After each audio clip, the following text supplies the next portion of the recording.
O autobús cociña do Saborea a túa provincia da Deputación chegou este sábado a Fonsagrada procedente da Mariña. Nesta ocasión, os grandes protagonistas foron os produtos da montaña, que destacan pola súa alta calidade. O chef Pablo Vila, da Asociación Provincial Cociñeiros Lugo, que colabora con esta iniciativa, foi o encargado da elaboración in situ dos dous pratos da xornada. Para a súa preparación, elixiu como principais ingredientes a troita e o mel da zona, un dos mellores de Galicia. No queríamos hacer elaboraciones tradicionales, entonces nos fuimos a dar un poquito la vuelta de tuerca, la trucha, que siempre se sirve frita, nosotros le hemos quitado la piel, la hemos curado y hemos hecho un picadillo. Y la miel lo mismo, lo hemos transformado en una sopita con miel y vainilla para acompañar a un bizcocho.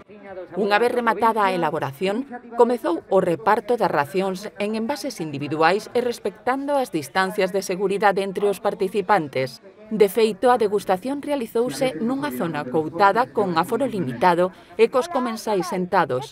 A opinión tanto de fonsagradinos como de visitantes foi unánime.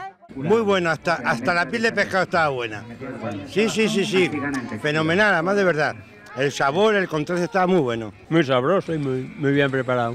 Me ha gustado mucho, las tapas exquisitas y muy interesante toda la formación de la cocina. A mí me ha encantado, el contraste de sabores me ha encantado. La trucha no la había probado y, bueno, buenísimo todo. As xornadas gratuitas do Saborea a túa provincia, ademais de promover o consumo dos produtos locais, tamén aposta polo turismo sostible.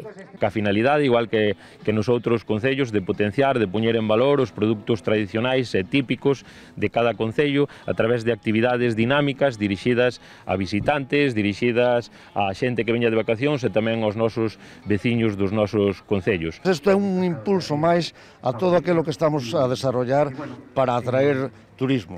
Turismo de calidad, como decía o diputado provincial, e turismo de proximidade. Non queremos grandes masas, non queremos, pero sí que a xente que veña disfrute dos nosos produtos.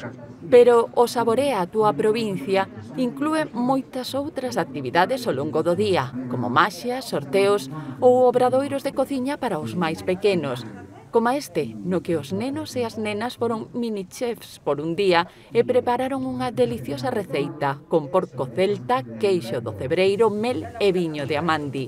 Es una tosta de lomo de porco celta, una queso y una reducción de vino con mel. Fue algo fácil. Aunque cuando me puse el pan y el lomo en la sartén se me complicó un poco darle la vuelta. Está riquísimo. A fin de semana que ven, o autobús cociña viaxará a Terrachá. O sábado estará en Guitiriz e o domingo en Vilalba.